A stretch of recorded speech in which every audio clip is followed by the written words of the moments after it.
Assalamualaikum warahmatullahi wabarakatuh. My name is Sinikhat Fatima, daughter of Muhammad Zakir. I am studying 10th class in Jamia Ummul Qura. Today I want to talk about that something destroys minds, breaks families, darkens art, that is alcohol.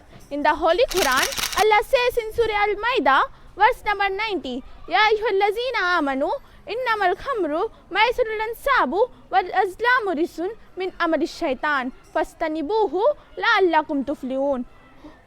O you who believe, intoxicant and gambling are shaitan's heady works, so avoid them that you may be successful. Subhanallah, alcohol is not a fashion, it's traps of shaitan. It makes us forget Allah, lost controls and commit sins we never imagined. Our beloved Muhammad sallallahu alaihi wasallam said, alcohol is the mother of all evils.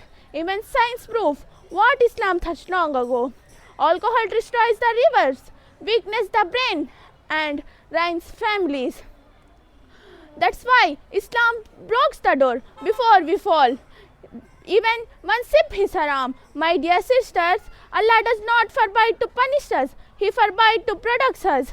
That one who avoid alcohol for Allah's sake will drink the pure wine of Jannah. It brings only joy and peace.